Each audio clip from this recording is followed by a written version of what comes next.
Conocer nuestra historia, nuestro patrimonio, nuestro acervo cultural, permite prepararnos para trabajar en el presente, proyectando un futuro mejor. En este ciclo de exposiciones, viajaremos por el pasado para conocer nuestras raíces. Conoceremos quiénes vivían en nuestra zona, mucho antes de que llegaran nuestros colonos. Y reviviremos la compañía de Jesús, navegando el río de los jesuitas. Seguiremos los pasos de los inmigrantes a nuestra ciudad y la influencia de los masones en su crecimiento y desarrollo. Entenderemos cómo funcionaba el falansterio de Durandot y su filosofía de socialismo utópico. Aprenderemos sobre arte funerario y los diferentes cementerios que existieron en la ciudad. Comprenderemos la importancia del pasado arquitectónico y su relación con el turismo. A la vez que recorreremos la arquitectura de nuestra ciudad, sus estilos, su disposición. Nos adentraremos en el protagonismo de los artesanos y el surgimiento de la Fiesta Nacional de la Artesanía. Y apreciaremos nuestro patrimonio natural y la importancia de la preservación de nuestros humedales, la flora y la fauna nativa. Comencemos este viaje juntos y descubramos nuestra esencia. Memoria viva, patrimonio recuperado.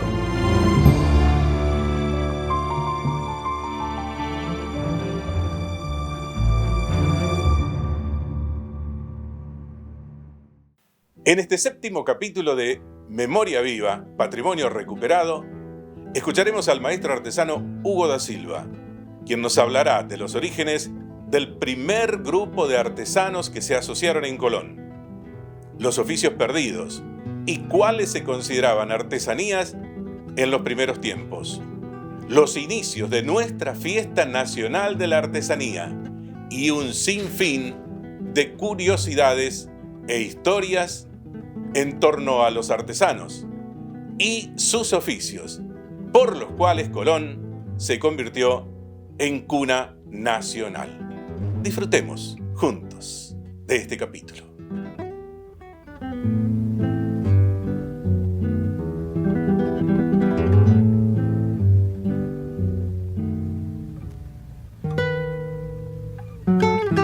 Bueno, hablar de artesanías acá en Colón es a veces meterse en camisa de once varas, como decimos, o caminar sobre el filo de la navaja.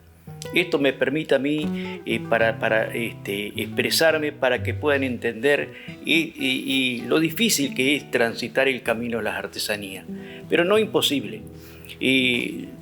Por lo tanto, comienzo con una pregunta que me han hecho varias veces. ¿Por qué Colón tiene la sede permanente de la Fiesta Nacional de la Artesanía? Y eso me llamó mucho la atención porque eran personas de distintas provincias que me lo han preguntado y me costó primero tener una respuesta, pero después, con el tiempo, he podido darle esa respuesta a los amigos que me lo han preguntado.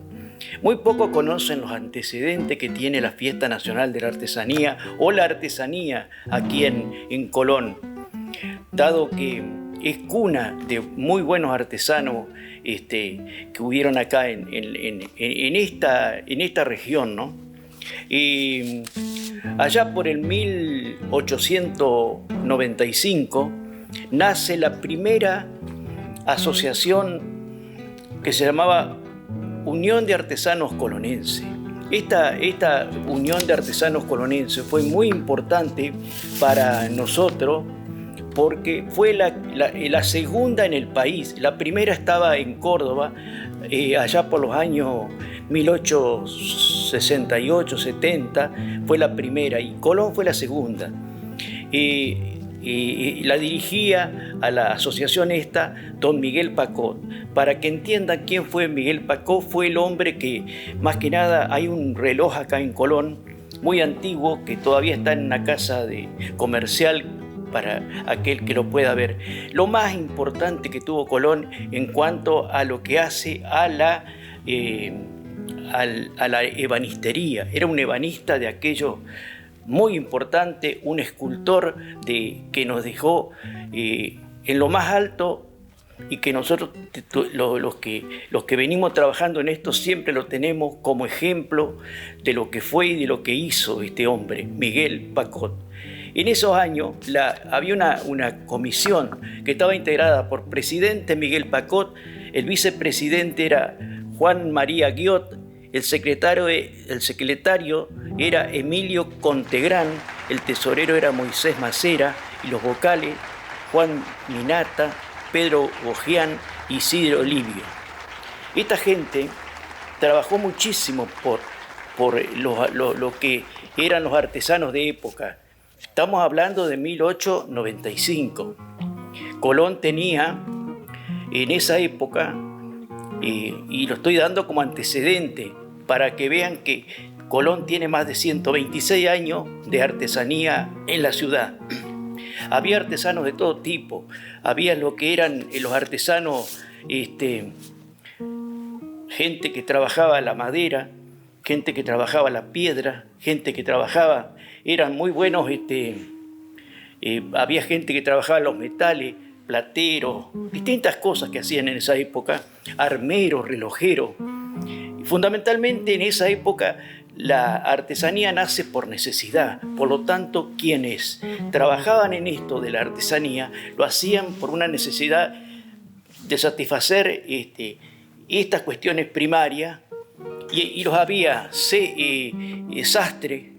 El sastre estaba incluido como artesano, como oficio, y había muchísimos sastres aquí en Colón porque la ropa se hacía a medida en esa época. Por lo tanto, esos sastres pasaron a ser sumamente importantes en la ciudad, porque la mayoría de la gente mandaba hacer sus trajes, su ropa, todo a medida. Muy buenos zapateros, fábrica de alpargata.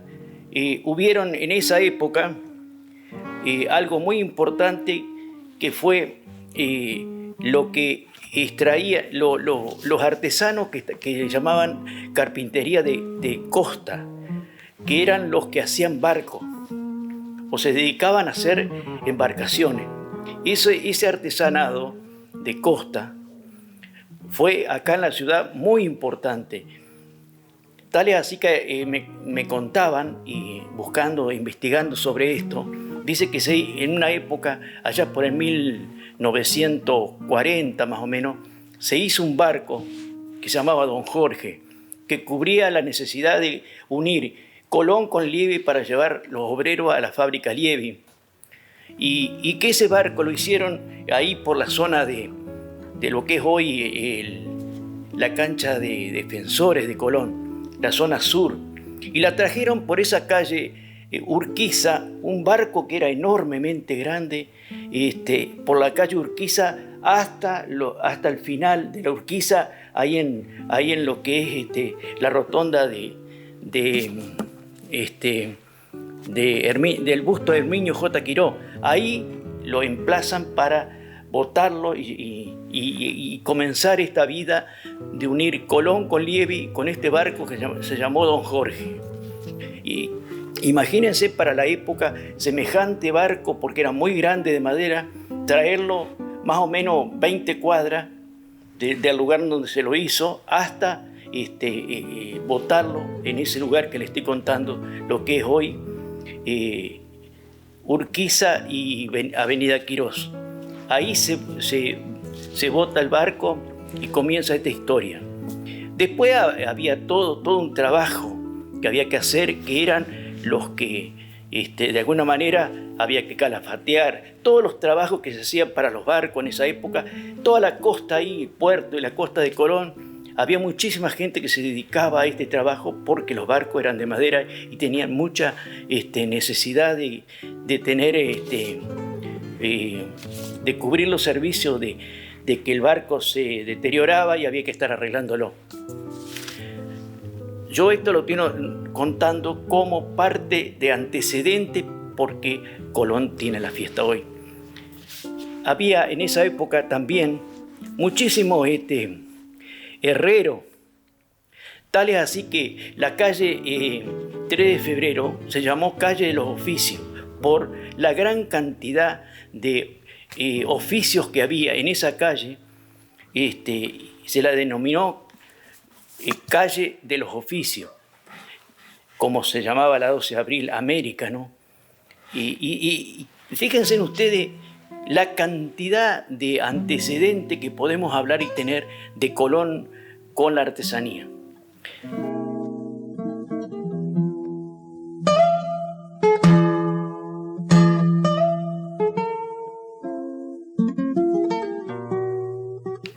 Yo quería aclarar también que el término artesano no figuraba antes, no existía. El término artesano prácticamente es muy moderno, no tiene más de 60 años. Allá por los años 60 se trabaja el término artesano, no artesanía, artesano, y aparece en el diccionario español con la definición de artesano.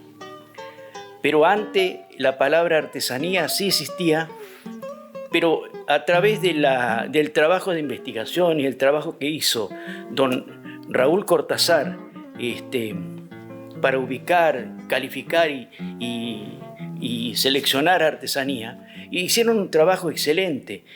Y ahí aparecieron todo esto de cómo se califica y se clasifica artesanía, que no es fácil. Por eso le dije yo al principio que es caminar sobre el filo de la navaja.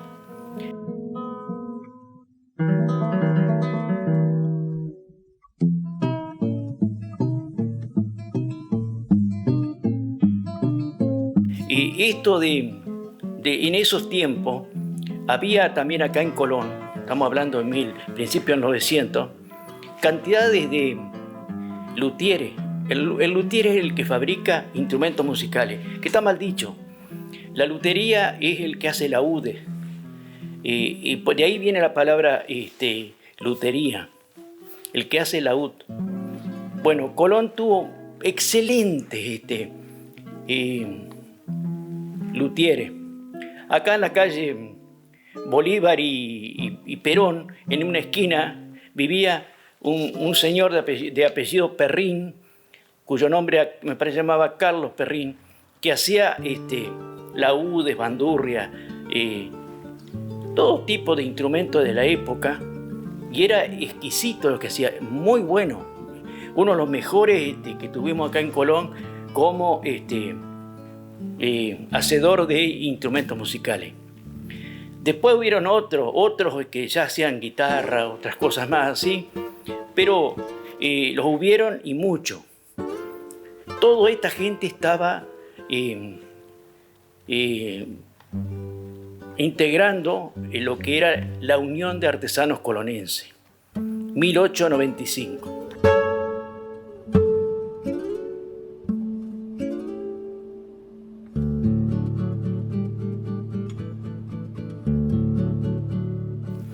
Ahí, el objetivo de esta asociación era promover las fiestas recreativas y las fiestas campestres. No tenía mucha noción de ser más que esa, divertirse, juntarse, poder de alguna manera socializarse. Y bueno, y eso por supuesto que dio como resultado muchas cosas que hoy la vivimos. La asociación, para festejar el 19 de marzo, el Día del Artesano, se reúnen en lo que es hoy la barranca del parque, esa parte alta donde está la lindera hacia el mirador. Ahí instalaron la carpa. Fíjense ustedes las coincidencias hace 125, 130 años atrás, las coincidencias que había con lo que es hoy la artesanía. Ahí instalan una gran carpa festoneada con banderas de todos los países que integraban la Asociación de Artesanos Colonenses. Y por supuesto, la diversión era la base de esta gente, que no quería otra cosa más que festejar fiestas, tener reuniones así sociales donde puedan mostrar lo que hacían, exponer lo que hacían, divertirse con la música, con la danza. Cuentan que esta asociación de artesanos festejó el día 19 de marzo, el día de San José Obrero, que era el patrono de los tallistas, en este caso, de los que trabajaban la madera. Y que instalaron esta carpa, como les cuento, ahí en esa zona. Y fíjense ustedes que otra de las cosas que descubrí también, que en esta asociación estaba integrada en forma mixta por anarquistas y masones, que la integraban y que cada uno de sus integrantes en su ideología podían refinar lo que era el oficio en esa época. Fíjense, los masones tuvieron mucho que ver con la artesanía colonense, pero muchísimo que ver, igual que los anarquistas que vinieron en esa época a estos lugares como extranjeros que estuvieron acá en la zona o como inmigrantes, tuvieron mucha influencia ideológica y también activa en lo que hacía a sus oficios. Había muy buenos carpinteros, muy buenos albañiles. Y aparece una pregunta grande: ¿por qué aparecen en Colón tanta cantidad de casas que no fueron terminadas? Únicamente tenían el frente y ladrillo a la vez, nada más que ladrillo. De ladrillo el frente. Le faltaba que el frentista, el que le daba la terminación final, que eran especialistas en eso, un día se fueron. Desaparecieron de Colón y quedaron las casas sin terminar. Entonces un día preguntaba por qué pasó eso. Resulta que hubo la primera huelga que hacen en Colón, la hacen allá por el 1896, la primera huelga que hacen. Y hay que ver de qué manera esta gente, que por supuesto querían otras cosas. Y la huelga era interesante ver en esa época en los diarios lo que escribían, ¿no? Dice: artesanos de Colón, os no dejéis llevar por el entusiasmo momentáneo del socialismo vil. Mirá vos cómo buscaban esto de que el artesanado no se pliegue a esta huelga, que fue muy grande y muy hablada. Y también participó gente de Paysandú, porque había mucha comunicación con Paysandú y con los muy buenos artesanos que Paysandú tenía también. En esa época la lancha era la lancha que unía Colón con Paysandú, era la forma de unir estas actividades, y que participaban mensualmente o cada 3 meses haciendo kermeses, que organizaba la asociación con lo que era la Junta de Fomento de Colón en esa época, para de alguna manera tener algún dinero que le facilite seguir trabajando en todo esto, que era muy interesante. Y seguimos con los antecedentes de Colón.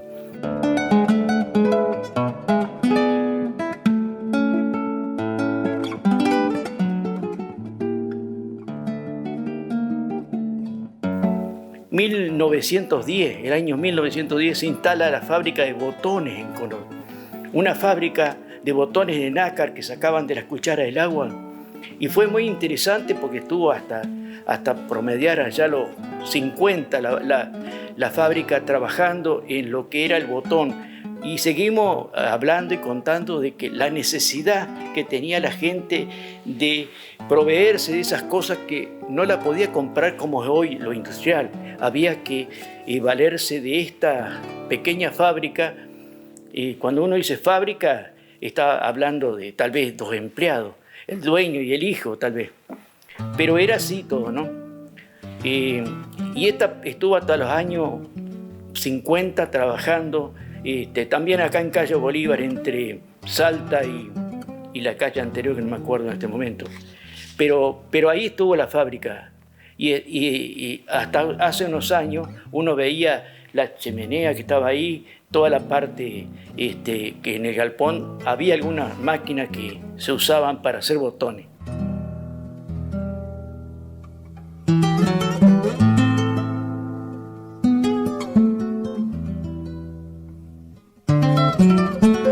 Allá por los años 1950, el presbítero Narciso Iburo funda la Escuela de Fábrica de la Nación, la Escuela Profesional de Mujeres que le llamaban. Ahí se aprendía a trabajar el oficio de arte y confección, las teleras, las hilanderas, el tejido fino, frivolité, miñardí, bolillo, todo tipo de encaje. Fueron muchísimas las mujeres de Colón que se formaron en esta Escuela Profesional de Mujeres, que estaba ahí en calle San Martín y General Paz, lo que hoy hay un supermercado. Ahí estaba la escuela, que estuvo tal vez hasta los años 80, me parece, por ahí, hasta que se transforma en la Escuela Técnica número 2.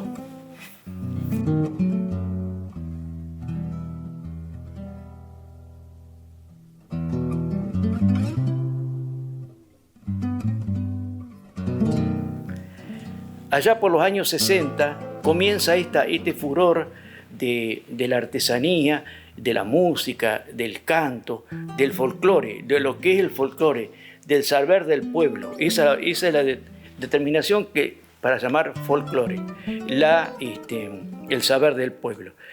Como les decía, allá en los 60, un gran movimiento artesanal y folclórico, porque la artesanía depende también un poco de la palabra folclore. Fue un boom impresionante de lo que era la música, el folclore, que dice que faltaban luthieres para hacer guitarra porque era tanto el consumo de guitarras que hubo, que lamentablemente no daban abasto para aprender lo que querían aprender los alumnos, que era la guitarra. Por lo tanto, tuvieron que hacer una importación de guitarra importante de distintas partes de Europa y de Latinoamérica para, de alguna manera, salvar esta cuestión que acá no había tanto luthier. Y a partir de ahí comienza este auge de la artesanía, ¿no?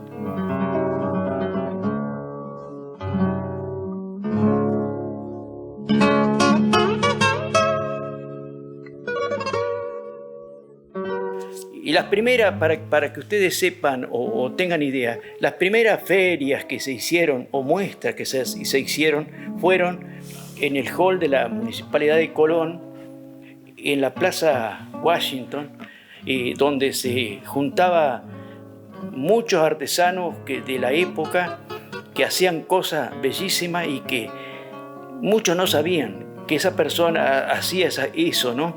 Y así aparecen en estas primeras muestras que se hacían o primeras ferias que se hacían, gente que trabajaba muy bien el telar, hacía piezas de telar, gente que hilaba lana, gente que trabajaba la madera.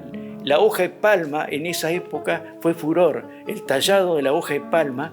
Había varios artesanos acá en Colón que trabajaban la hoja de palma tallada y la gente consumía toda esta forma de expresiones que se hacían con las manos y que posiblemente en esa época no la llamábamos artesanía, la llamábamos actividades prácticas.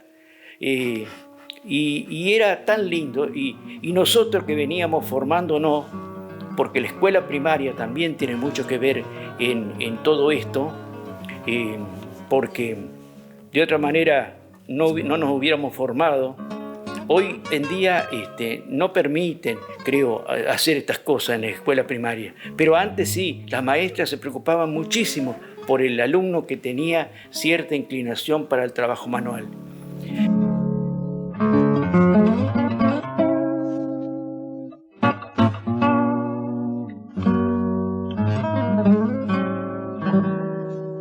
La explotación de la piedra.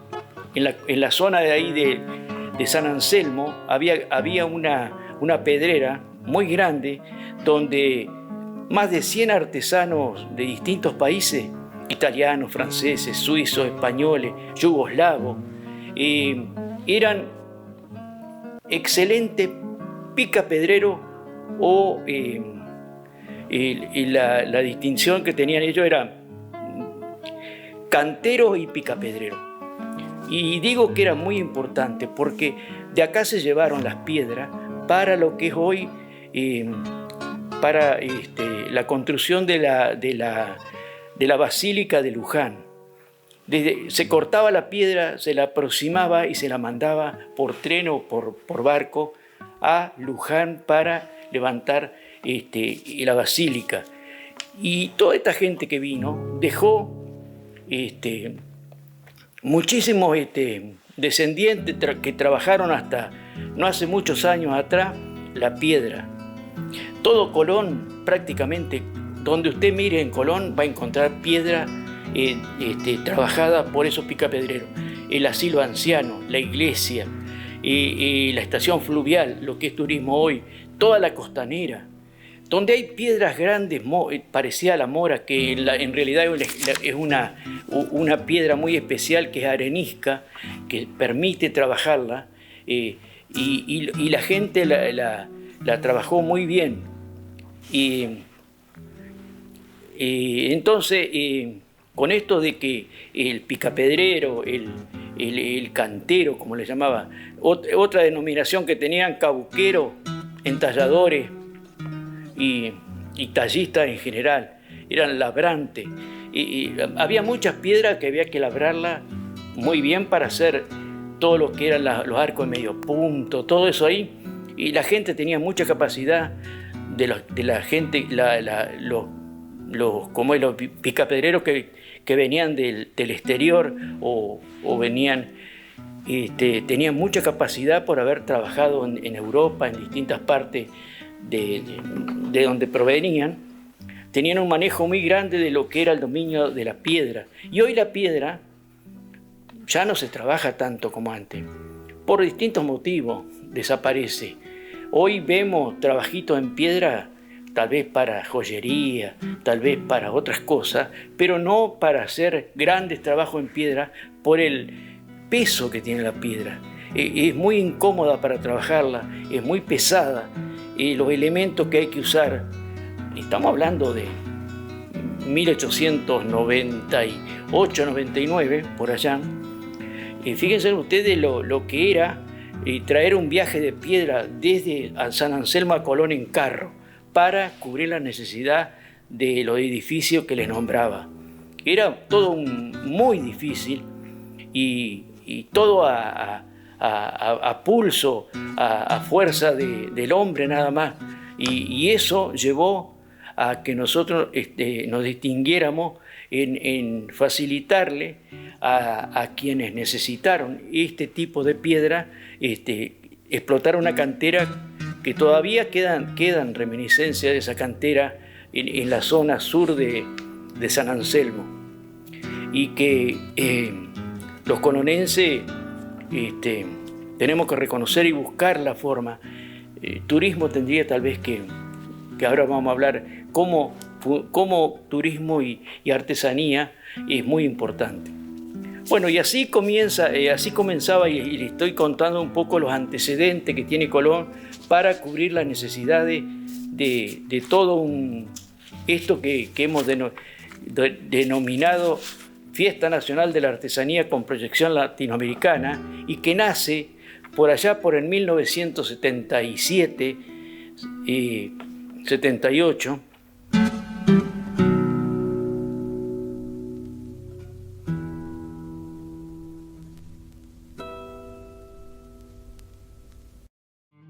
Estábamos en una feria que se hacía en Santa Fe, se llamaba Feria del Paraná, la más grande que existía acá en la región en esa época. ¿Por qué se llamaba Feria del Paraná?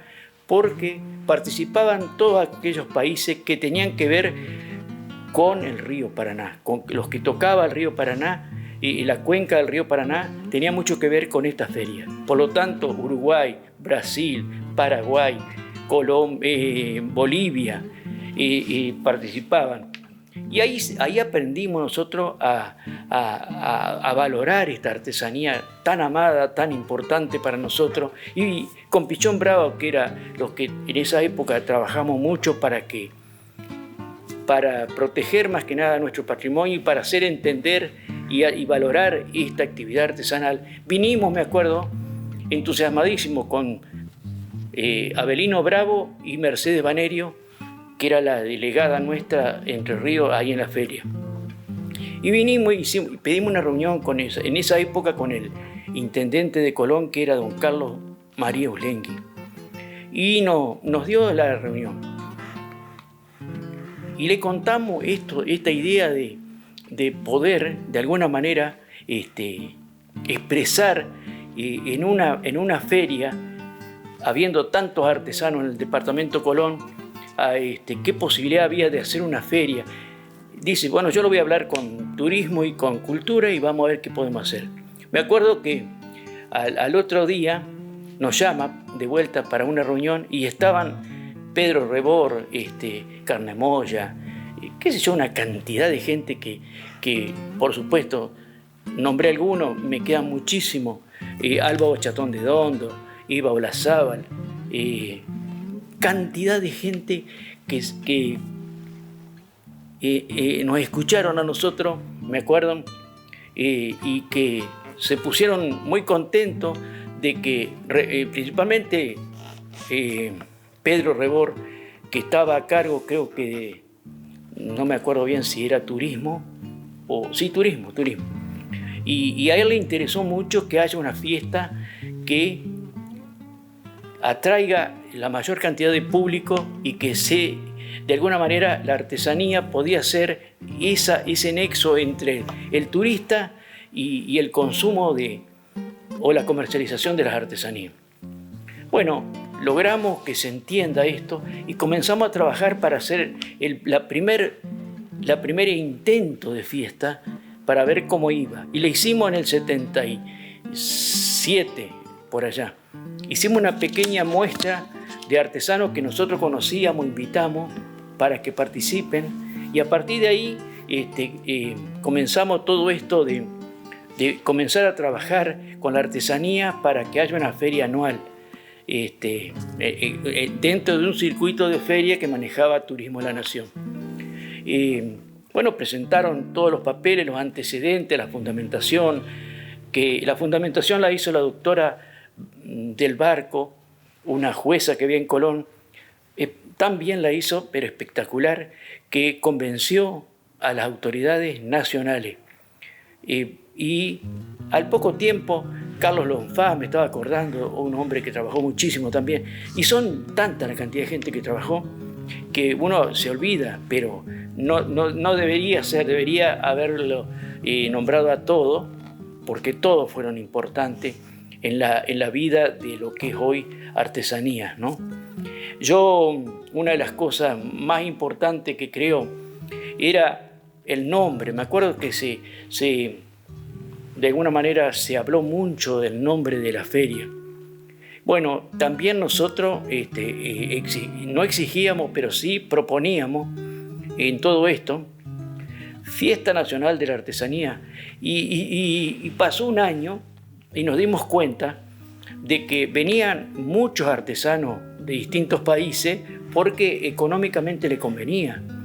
Entonces, los artesanos nacionales, al ser la fiesta nacional, eso ya posterior, ¿no? Hacer una fiesta donde se promovía todo lo que era artesanía argentina, era saturada por artesanos que venían de otros países y estaban acá en el país en forma momentánea, porque venían también ellos buscando vender sus productos.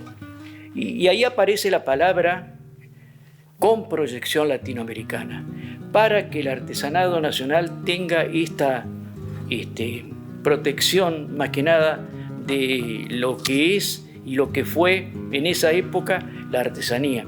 Por eso, proyección latinoamericana. Fiesta Nacional de la Artesanía con proyección latinoamericana. Es así como la llamaron y hasta el día de hoy seguimos nombrándola de esta manera. Para que el artesanado nacional esté protegido, solamente el 10% puede entrar de artesanos que no son nacionales. Quiere decir que si hay 500 artesanos, hay un porcentaje de 50 artesanos que pueden entrar a fiesta como por reglamento. Creo que de esa manera logramos escuchar al artesano que venía de muy lejos. Antiguamente las fiestas se hacían 4 días, 5 días, y a los que venían de muy lejos no les convenía, porque tenían más gasto de viaje que lo que podían vender y recuperar los gastos. Por lo tanto, se comenzó a hablar de 7 días. Bueno, después 7 días fueron pocos, pasaron a 9 días. Y así fue la fiesta, buscando tener un espacio, un lugar, un tiempo de atractivo, porque eso es lo que tiene que tener la fiesta y lo que hemos logrado en tantos años, educar a un público que viene buscando buena artesanía. Y nosotros tenemos la obligación y la responsabilidad de alguna manera buscar los mejores artesanos que hay en el país y traerlo a la fiesta, convencerlo para que estén en fiesta, que es lo más difícil que hay, convencer a un artesano bueno que deje el taller y que venga a estar en Colón mostrando y vendiendo sus productos. Pero lo hemos logrado y con excelencia. Y todo esto hace que la fiesta tenga una relación turística muy importante, que también es la propensión turística cultural que tiene que tener la fiesta. Porque muchos me dicen, sí, pero ¿por qué hay tanto espectáculo? Porque el espectáculo también es parte, como les decía hace un rato, parte de nuestro folclore nacional. Y tiene que ver todo con todo. Ahora sí, el artista que viene a veces no es de vender, de cantar temas folclóricos, por ejemplo, no se vende artesanía. Les puedo asegurar que cuando no tengo nada, pero sí lo digo y lo cuento como explicación para que ustedes lo entiendan. Cuando vino, por ejemplo, Pibes Chorro, una banda de cumbia, me acuerdo que el artesano a las 10 de la noche, 10:30, ya quería cerrar la feria porque no se vendía nada. Le robaban más de lo que vendían. Por lo tanto, hay que entender, ojalá que esto sirva para crear una conciencia de lo que es la fiesta. La fiesta tiene que servirle a los colonenses, pero también al artesano que viene, porque si viene una vez no viene nunca más. Por lo tanto, tenemos que ser conscientes de que ese artesano que viene de tan lejos tiene que tener buena promoción, buena difusión de la feria. Que la feria no sea gente únicamente local, sino gente que viene como turista a Colón y se encuentra con una feria de calidad. Cuando digo de calidad, estoy hablando en artesanía, que desgraciadamente la artesanía no es barata para algunos, pero para el que entiende de artesanía sabe que el producto artesanal vale por el tiempo que lleva y porque está hecho a mano. Y aparte de eso, porque la mayoría son productos que no lo va a encontrar nunca más en ningún otro lugar. Tal es así que a nosotros se nos han muerto artesanos y no tenemos fallecido artesano, y no tenemos un museo donde podamos, de alguna manera, todavía decir, tenemos algo que nos quedó de fulano de tal como ejemplo para el futuro nuestro. No lo tenemos, lamentablemente no lo tenemos. O si lo tenemos, muy poco lo que hay, pero de grandes artesanos que hubieron acá en la fiesta nacional. Artesanos que desde La Quiaca hasta Ushuaia estuvieron en Colón promocionando, mostrando este producto artesano que para nosotros es fundamental. Y esto de artesanía que tanto se habla y que uno tiene que andar dando explicaciones por ahí tan lejos, por qué tenemos la fiesta y por qué esto y por qué aquello, es porque Colón se preocupó en tener esta mejor fiesta que gracias a Dios todavía existe y que lamentablemente pese a lo económico, a todo lo que nos ocurre en estos últimos años, en lo económico, mucha materia prima que ya a veces es imposible poder comprarla para tener un buen producto. Otras cosas que no existe una ley nacional donde se proteja al artesanado, dándole facilidades para estas cosas, para la movilidad, para crear un mercado nacional de artesanía donde haya la posibilidad de venta. El artesano si vende es feliz, porque yo nunca he visto un artesano que esté contento con una dádiva. El artesano produce, vende, y ahí está esta importancia que tiene la artesanía de saber que el esfuerzo, el trabajo hecho por ese hombre, ese hacedor, después de un tiempo va a una feria o a un mercado artesanal y se vende su producto. Y yo les puedo asegurar que conozco de punta a punta la Argentina, porque me la he recorrido, he hecho a veces hasta 20.000 kilómetros anuales buscando artesanos y convenciéndolo para que vengan a Colón, y que siempre me dicen lo mismo, pero vos crees que tal cosa, pero sí, más vale que sí. Colón tiene un público especial que viene para artesanía y sacan sus vacaciones porque hay una agenda nacional. Hay 1.870 fiestas en el país, a lo largo y a lo ancho, pero no todas son igual, siempre ponen la artesanía como anexo, como relleno. Nosotros tenemos la artesanía como parte fundamental de lo que es la propuesta que tiene Colón como Fiesta Nacional de la Artesanía para que la disfrute la gente, ¿no? Y eso es lo lindo que tenemos y que queremos llevar adelante siempre los que estamos trabajando en todo esto. Armar la fiesta significa estudiarla, trabajarla, hablarla, contar cosas, y que la opinión del otro también sirva para juntar todo y que sea una gran fiesta. Y eso es lo que a veces no se entiende. Por ejemplo, nosotros nunca hemos pasado de los 500 artesanos en fiesta, porque hay una razón de ser. No tenemos un espacio físico, por ejemplo, una sede permanente donde, digamos, tenemos todo. Tenemos que andar armando carpa en un lugar público porque no tenemos, pero sí existió y existe, sí, hay un terreno comprado especialmente para esto. Ojalá alguna vez se pueda